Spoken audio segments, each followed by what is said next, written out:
자, 오늘은 69페이지 지난 시간에 이어서 교차성 페미니즘 읽어주세요. 70에서 80년대 페미니즘 광풍이 휘청거리자 페미니스트 학자들은 다차원적인 억압을 일원화시키는 교차성 페미니즘으로 선동하기 시작했다. 이때가 젠더 개념이 들어간 시기이다. 그러면 교차성 페미니즘에 대해서 알기 쉽게 설명해보자. 60에서 80년대에는 성별 차별, 여성의 차별, 억압, 피해자 논리라는 성별 억압, 1차원적 억압이라고 함, 필자주를 주장하였다. 여성학이 젠더학으로 발전하면서 새로운 이론화 작업이 나오기 시작했다. 90년대 이후로 만일 여성이 흑인이면서 레즈비언이고 무슬림이면서 난민이자 여성 젠더이면 다중 억압으로 엄청난 차별과 혐오를 받는다는 논리이다. 네, 잠시만요. 예. 근데 이런 사람이 행복할지 어떻게 알아요? 맞아요. 근데 특별히 레즈비언 이런 거 빼고. 네. 그러니까 흑인이면서 무슬림이면서 난민이자 여성인데 이 사람이 행복할지 아닌지 어떻게 자기가 판단해? 그게 말이 안 되는 거예요. 그 있잖아요. 요즘 예전에 어디죠? 보궐선거 때인가 언젠가 거기서 보면은 막 자기 비례대표 세워달라고 했을 땐 자기는 여성이다 라고 했는데 자기는 여성이면서 장애인이다. 근데 옆에서는 자기는 여성이면서 장애인이면서 동성애자다. 그러면서 또 뭐 이렇게 하나씩만 더 붙으면 네? 어떻게 할까요? 네. 사실 이게 좀 말이 안 되는 너무나도 억지스러운 애들 장난치는 것도 아니고 또 근데 이거를 보면서 아 그렇다 이런 걸 보면은 참 놀라워요. 네. 이 논리는 현재 차별, 혐오 관련 서적으로 적용이 되고 있다. 일반 서적뿐 아니라 어린이 서적에서 차별, 혐오 이슈로 다음 세대 아이들을 선동하는 것에 주된 목적이 있다. 평등 아젠다가 이들의 주된 무기이고 이들의 목적은 자유민주주의의 체제에서의 자유와 평등의 조화보다 오로지 평등을 무기 삼은 권력 쟁취에 있다. 이제 이들은 이러한 교차성 페미니즘을 몸정치라고 부르고 있다. 몸 자체가 피해자로 다중적인 억압을 받고 있다는 뜻이다. 약자 프레임은 사실 강자와 약자, 억압자와 피억압자 등 사탕발은 마르크스 계급투쟁 이론일 뿐이다. 제가 봤을 때 이 친구들은 이런 정치하면서 이렇게 투쟁을 할 게 아니라 좀 이렇게 정신과 치료를 받아야 되지 않을까. 뭐 이렇게 다중적인 억압을 받는다. 참. 그러니까 근데 아까도 또 말씀드리지만 또 똑같이 말씀드리지만 이게 지금 젊은 세대들한테 먹히고 있다는 게 사실 참 너무 놀라우면서도 심각한 현실입니다. 진짜. 성별 차별이라는 계급투쟁을 뿌리로 둔 여성학 이론은 21세기에서 젠더 이론으로 확장되었다. 영어권에서는 젠더 센시티브 폴리시? 젠더 센시티브? 모르겠어요. 네, 등으로 확장되고 있다.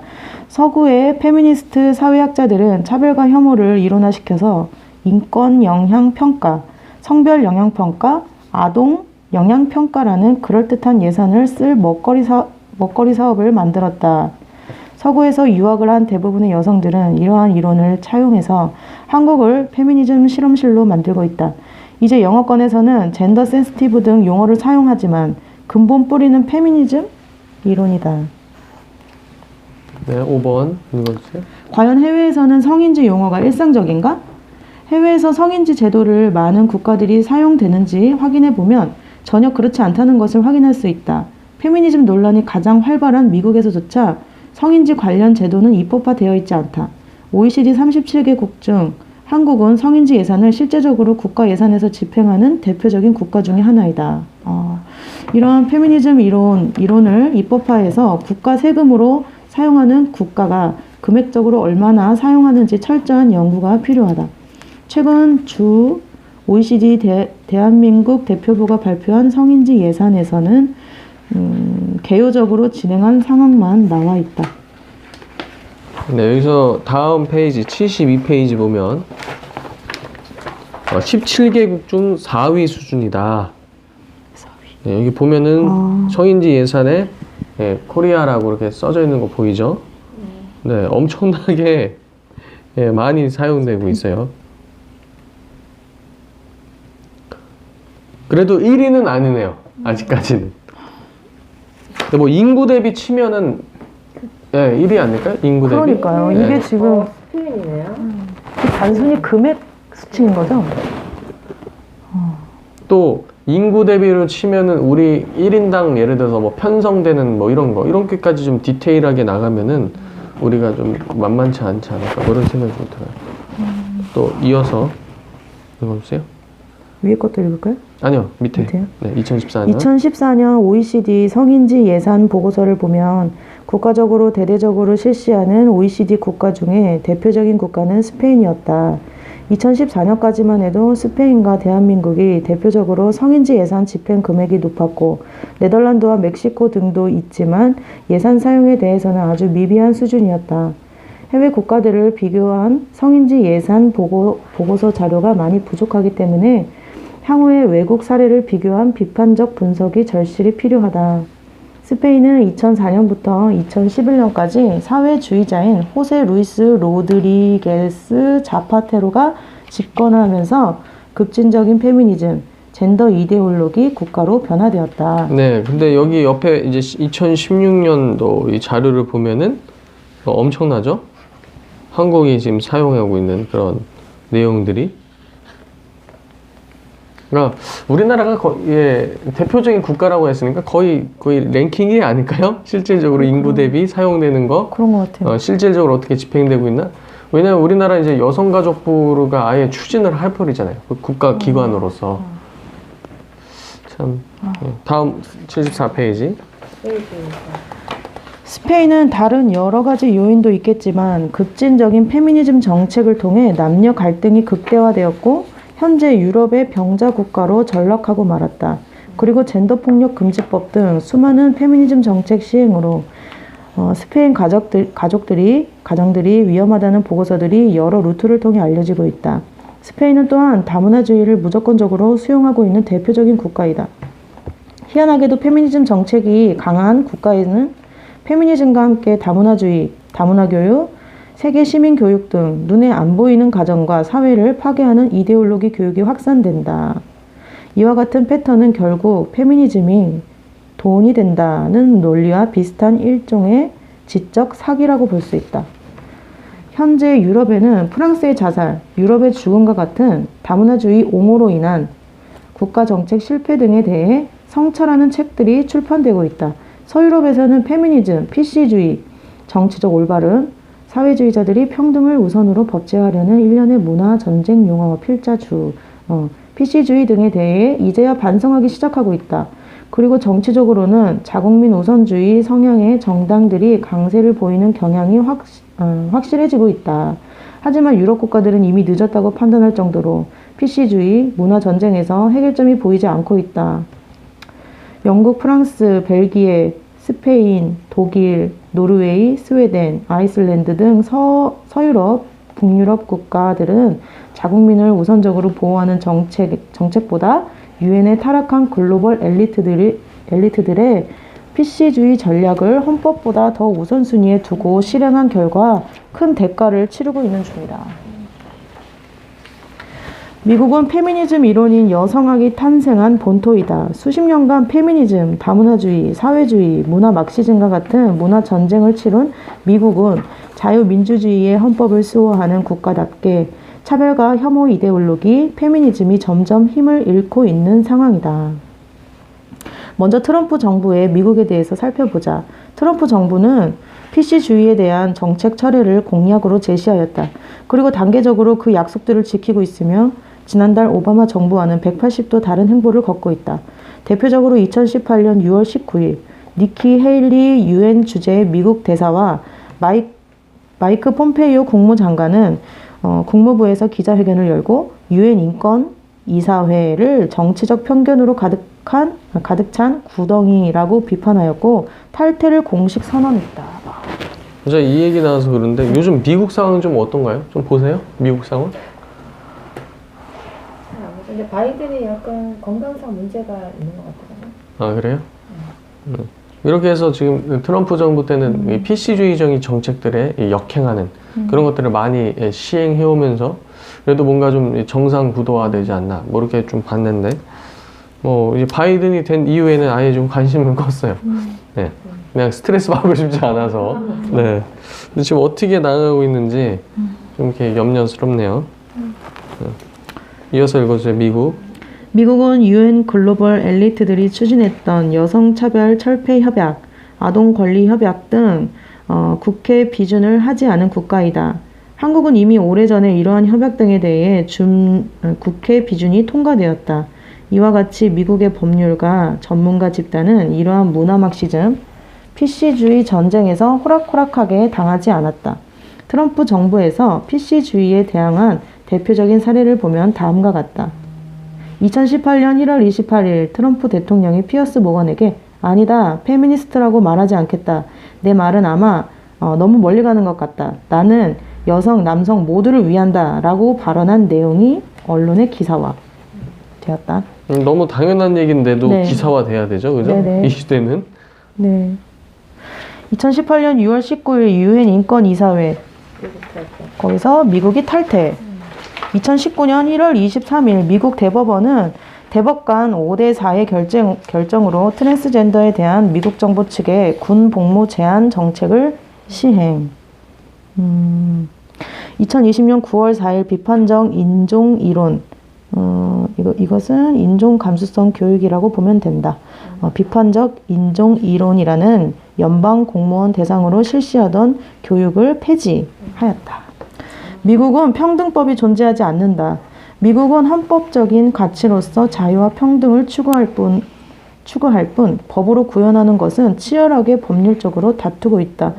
1972년 평등권 수정 헌법이 통과 직전까지 갔었지만 가정을 수호하는 시민들과 단체들의 맹활약으로 수정 헌법 싸움에서 페미니스트 단체에게 승리하였다.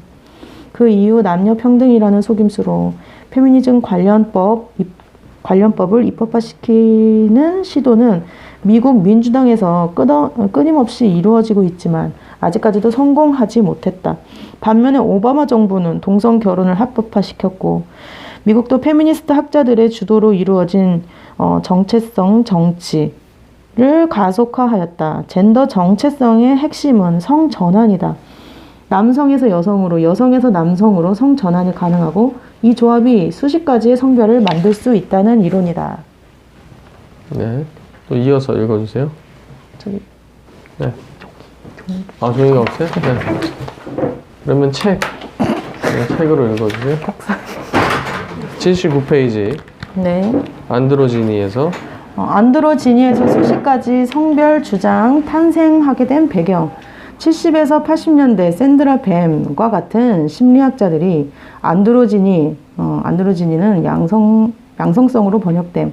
한 사람 안에 남성, 여성 두 개의 성별이 심리적으로 존재한다는 개념. 예, 안드로지니 그 뜻이에요. 안드로지니 개념을 심리적인 성별 전환이 수십 가지 성별을 만드는 젠더 개념으로 확장되었다.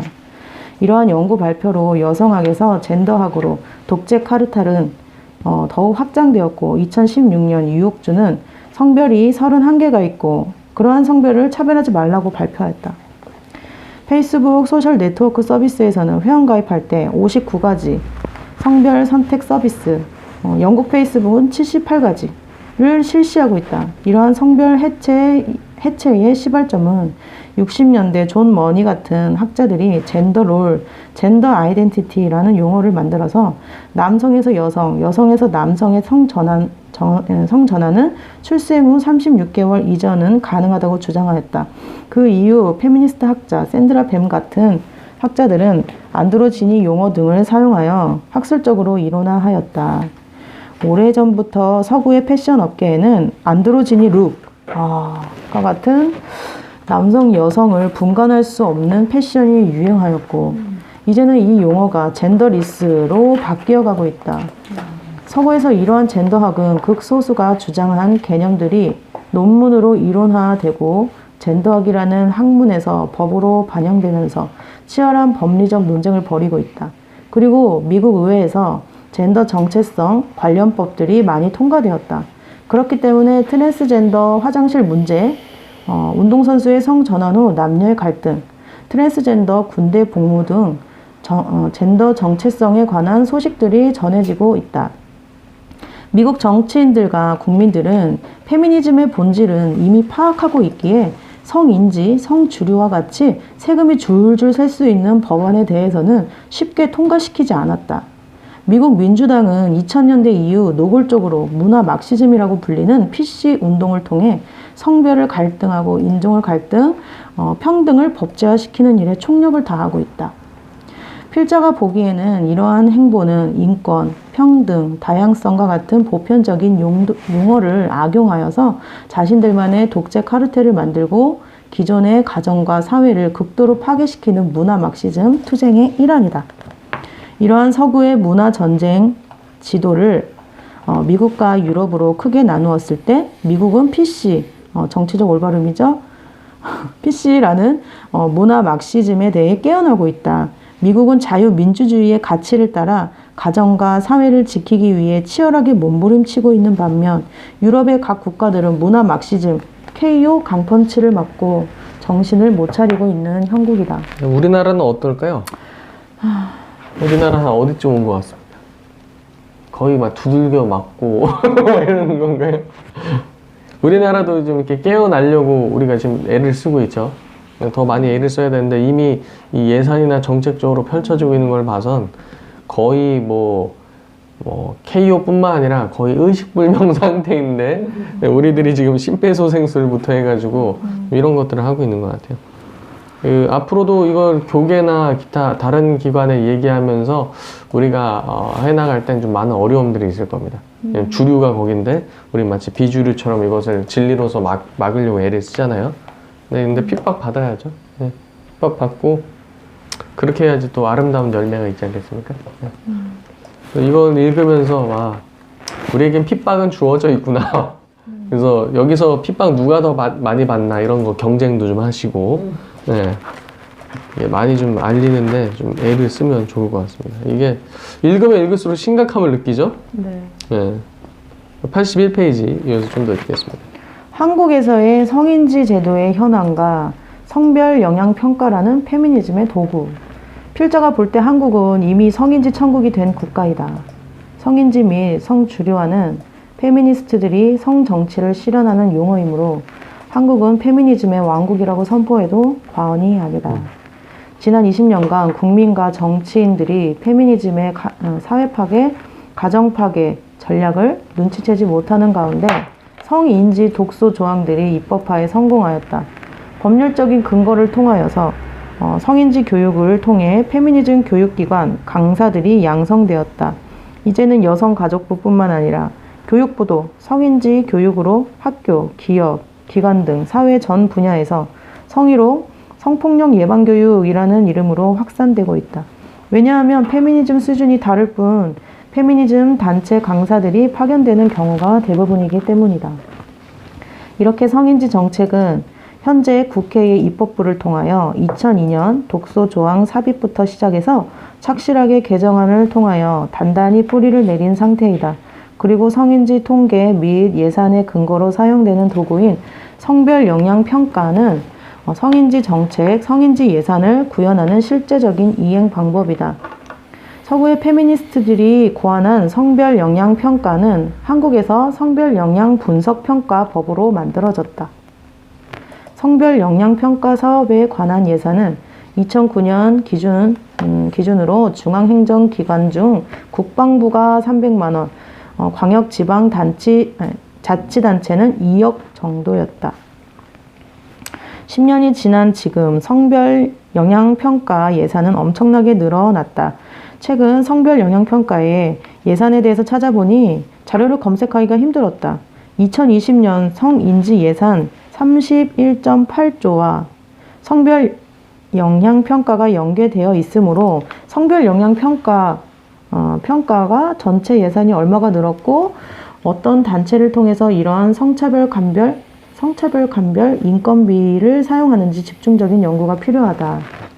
일례로 2020년도 강원도 홍성군의 성인지 예산서에 명시되어 있는 성별 영향 분석 평가 사업이 18개이고 예산은 177억 원이다. 와, 이거 엄청나게 돈잔치 한 거네요. 그죠? 네. 참. 이거에서 그러면 나아졌냐 이거예요. 나아졌냐. 더 네? 혼란스러워졌죠. 뭐가 나아졌다면 뭐가 나아졌냐. 여성의 권리? 아, 참.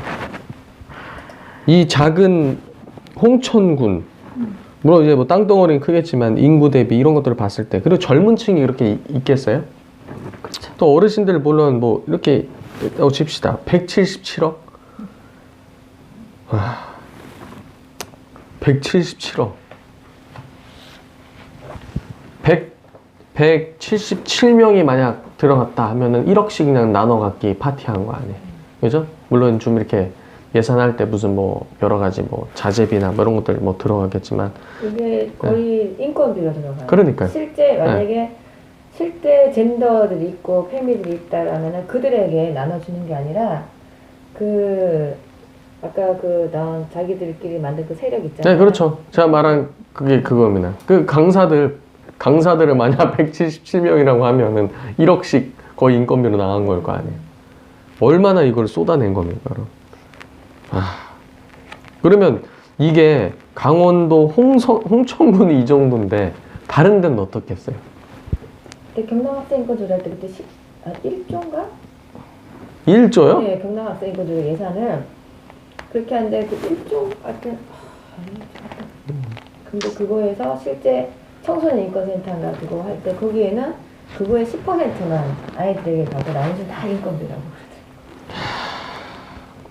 심각합니다. 네, 읽어주세요. 네, 강원도 홍천군에서 성별 영향 평가에 예산을 177억을 사용한다는 의미는 아니고 사업 18개 예산 177억 원 사업에 남녀가 균일하게 사용하는지 성인지 예산을 편성한다는 의미이고 예산서와 결산서를 만들고 그것과 연계된 성별 영향 평가 사업이 있고 관련 연구 조사가 있을 것으로 예상된다. 그러니까 여기서 100% 여기에만 사용되는 게 아니라 성인지 그 자체에서도 사용되는데 어차피 이 성인지 예산 안에는 성별 영향 분석 평가. 근데 이거 평가가 그냥 종이로 하는 거예요. 종이로. 뭐 이렇게 차별 받았냐. 그럼 그거 다 사람들이 이거 받으러 다니고 그거에 따른 교육하고 이거 한다는 거 아니에요. 거기에 이 돈들이 다 들어간다는 거죠. 조사하고. 그러니까 여기는 특별히 뭐 교육을 뭐 되게 우리처럼 스터디하고 뭐 이럴 필요가 없어요. 그냥 몇 가지 그냥 똑같은 레파토리 교육 딱 시키고 종이 딱 쥐어주고 가서 기업부터 해가지고 싹 다 똑같은 걸로 획일적으로 교육을 시키고 뽑아내는 거거든요. 참, 네. 심각합니다. 이어서 읽어주세요. 세계에서 일부 국가만 실시하고 있는 이와 같은 페미니즘 이론, 성차별로 남녀 갈등을 더욱 부채질하는 성인지 정책은 국가 세금으로 중앙국가, 지방자치단체 모든 사업에 남녀의 비율이 맞는지 확인하면서 비율에 집착을 하고 있다. 헌법에 명시된 남녀 평등 사회에서 비율이 아닌 실력으로 측정하는 것이 더 합리적인 정책이 아닌가?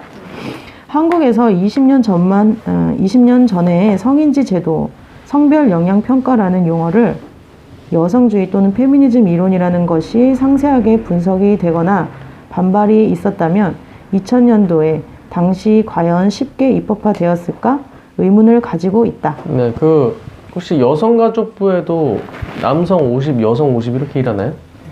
아니, 다 여자만. 그리고 교사들도 임용고시 때 네. 그거 굉장히 이거 불합리한 거 아니에요? 네, 근데 왜 그거는 여성가족부에서 얘기 안 해? 맞아요. 되게, 군대. 네. 군대가 군대. 남자. 그래요, 군대. 이스라엘 다 가잖아요. 네. 이스라엘은 다 가는 그래, 여가부에서 그런 걸 좀 추진해주면은, 얘네가 그래도 좀 생각이 있구나, 했는데, 문제가 심각합니다. 이스라엘이 출산율이 높은 게 그것 때문이라면서요. 예, 여성이 군대 면제할 수 있는 유일한 길이 결혼을 해서 아이를 낳으면은 군대 면제 사유가 된답니다. 네. 그래서 이것이 전에 한번 우리 진영에서 나온 얘기는 아니고요. 그냥 일반 그런 언론 같은 데서 조심스럽게 한번 그 방송 중에 방송 중인가 하여튼 한번 나왔었어요. 이렇게 하면 이거 나중에 논란 되겠죠라고 하면서 이렇게 그냥 한번 이렇게 농담식으로 한번 짚고 딱 넘어갔어요. 우리나라도 남자들 부양 가족이 몇 명 이상 되면은 근데 남자들도 맞아요. 근데 남자들 누구야? 아니 면제는 아니에요. 면제는 아니에요. 면제가 아니라 공이. 방이? 아. 네. 그래서 출퇴근. 네, 2명인가? 1명인가 2명. 그냥 가지고 뭐 엄마 아니 어머니 홀 어머니. 네네네 그런 것도 돼요. 네. 부인 아이 뭐 이렇게. 네네네 맞아요. 네, 이어서 갑자기 그 생각이 나가지고 그럼 여성 가석부는 이걸 시행하고 있나? 자기는 안 하면서 좀 뭐 하는 거야? 뭐 이런 생각이 들어요. 그러니까 교사 임용 때 네네. 남녀 그다음에 교육 때 교대하고 사범대 비율을 동일시하자라고 이제 남자들이 주장을 해요. 아 그래요? 이렇게 이렇게 페미 안티 페미들이 전혀 반응 없잖아요.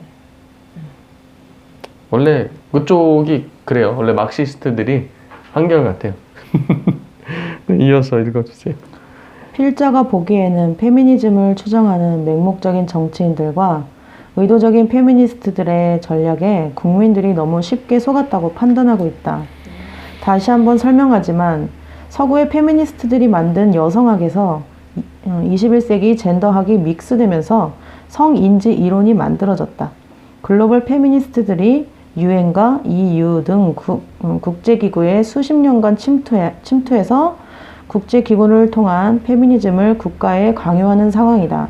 페미니스트들이 성인지 제도, 성인지 정책을 남녀 평등을 위한 제도라고 속이고 있다. 김대중 대통령이 만든 여성부 출범 이후에 초기에는 페미니스트 정치인들이 정부 예산을 따내기 위해서 여성발전 기본법을 개정한 조항은 다음과 같다.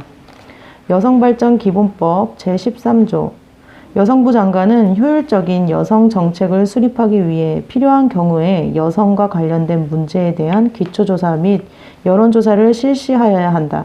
2003년 1월 1일 시행. 이것을 계기로 여러 차례 개정안을 통해 성인지 제도가 조항으로 삽입되었다.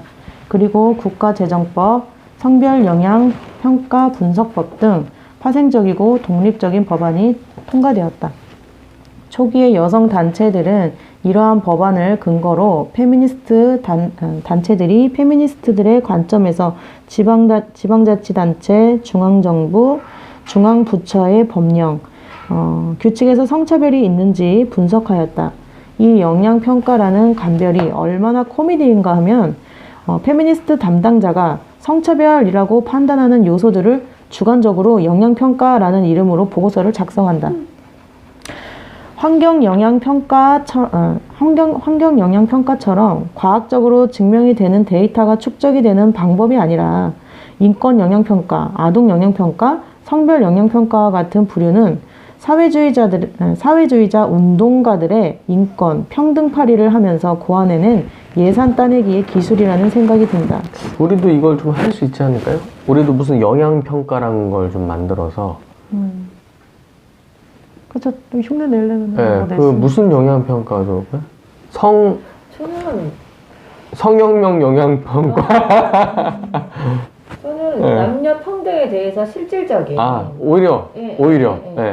괜찮네요. 네, 오히려 그러니까 뭐 성평등 이걸 안 쓰고 우리는 뭐 양성평등이 좀 더 어렵잖아요. 근데 이거를 또 지금 또 생각하니까 페미니스트들이 또 역이용할 수도 있을 것 같아요. 예를 들어서 남성들, 여성들 딱 조사할 때 남녀가 평등하다고 생각합니까? 그럼 남성들이 다 아니요 했어. 우리가 역차별 받는다 라고 했을 때 페미니스트들은 이걸 어떻게 꿰냐면 너희들이 원래 권리를 갖고 있었는데 네, 이게 평등하게 맞춰지다 보니까 너희가 뺏겼다고 생각하는 거다. 맞아요. 이렇게 또 아니면은 얘네들은 차별을 쓰고 우리는 차이로 써서 서로 뭐 성 차이인지 뭐 그러니까 그것도 제가 또 보면 네. 페미니스트들은 남녀의 차이가 어디냐? 얘는 아예 차이를 되게 싫어하거든요. 생물학적인 차이를 거부해. 네. 그러니까 우리나라가 사실은 남자는 군대를 가고 네네네. 그거가 사실 배려잖아요. 그 각자의. 맞아요. 그리고 교사 이런 분들을 여자분들이 많이 되는 그 이유도 배려 인정하는 거잖아요. 그 차이와 강점을 인정하는 건데 차이를 되게 싫어한다고요. 네네. 싫어하니까 또 써야 되지 않을까. 그래서 예전에 그런 얘기가 많았죠. 남자는 군대 가지만 우리는 뭐 아이를 낳지 않냐. 근데 안 낳는 네, 그렇죠. 그러니까 요즘에 그런 비혼 그리고 막 이런 분들은 그럼 필히 가는 걸로. 그거 좋네요. 네. 뭐 변명할 여지가 없잖아요. 그럼 뭐 다른 것도 들겠죠? 그래서 애를 낳겠다. 정자를 쇼핑해서. 전자레 쇼핑에서 애를 낳겠다. 근데 그렇게 해서 근데 그게 이제 문이 열리면은 정자 쇼핑을 통한 사유리처럼 비혼 출산이 문이 열리면 그렇게 해서 예를 들어 합법적이진 않지만 이미 합법적이진 않지만 레즈비언 가족이 그러니까 가정을 자기네들이 이뤄서 살고 있어요. 그렇게 해서 자기 비혼 출산으로 아이를 낳고 자기들 애처럼 키우는 거죠. 저는 이 여성발전기본법 김대중 정권 때 네. 만든 이 법 자체가 굉장히 여성으로서 너무 자존심 상한 법이라고 봐요. 여성 스스로가 어떤 발전을 하고자 하는 이런 걸 너무 얼마나 못하면 이걸 법제화를 하냐. 참, 네. 법으로 발전을 위해서 이런 걸 지원받아야 되고 이런 거 복지 증진을 받아야 되고 이런 거를 어떤 이런 권익과 어떤 그런 지원과 혜택을 받아야 된다는 것 자체가 맞아요. 자, 우리 하는 거예요. 네. 우리는 능력이 없다라는 것을 사실은 얘네들은 그래서 이게 참 아이러니한 게 이게 얘네들이 코에 걸면 코걸이고 귀에 걸면 귀걸인 게 여성을 약자라고 하면 우리가 왜 약자냐 뭐 이렇게 나오고 그리고 남성이 유리한 차원에서는 우리가 약자니까 이렇게 해라. 이게 사실 체력적으로 네. 약간 파워적으로 약자라는 건 좀 이해가 돼요. 보편적으로. 근데 그걸 또 인정 안 하고. 인정 안 해요. 네. 여자도 망치질할 수 있다 뭐 이런 얘기하잖아요. 하여튼 뭐 이어서 갑시다. 85페이지 86페이지 중간까지만 하고 오늘 마치겠습니다. 네, 아무튼 평등팔이를 하면서 고안해낸 예산을 따내는 기술이라는 생각이 든다. 왜냐하면 이러한 영향평가를 주도하는 담당자와 단체들의 정체성에 따라 너무나 주관적일 수 있기 때문이다. 여성가족부 사이트에서 제공하는 성별 영향평가 성공 사례를 보면 비합리적인 남녀의 동률, 편집증적인 여성 비율에 엄청나게 집착하는 것을 발견할 수 있다. 국가 운영을 함에 있어서 상식적으로 남녀 평등을 구현한다는 명분으로 이렇게 천문학적인 예산을 사용하는 것이 정상적인 정책인지 묻지 않을 수 없다. 왜 양성평등법을 만들어서 남녀 평등만 영향평가로 분석하는가? 학력평등, 인종평등, 연령평등, 민족평등, 영향평가는 왜 없는가? 그리고 여성가족부가 제공하는 자료 중에 해외 사례를 보면 한국 외에 영국, 캐나다 등이 성별 영향평가를 실시하고 있다고 나와 있는데 성별 영향평가의 예산 운용에 있어서는 전 세계에 과연 어느 나라가 어느 정도의 예산을 사용하고 있는지 정말 궁금하다. 예, 그래서 얘네들이 생각하는 평등이 남녀 평등 이렇게 이룬다고 생각하면은 나중에 그래서 지금 현재 시행되고 있는 뭐 정책들을 보면 이 사람들이 생각하는 평등이 무엇인지 좀 볼 수 있죠. 이 획일화된 자신들이 생각한 어느 틀 이것이 평등이라고 하고 거기다 이제 모든 사람들을 이제 다 껴맞추는 거예요. 네. 그래서 이것이 여기서 말하는 이제 독재 카르텔적인 그런 요소들을 가지고 있다 이렇게 얘기하는 겁니다. 그래서 오늘 우리 스터디는 이쯤에서 마치고요. 아마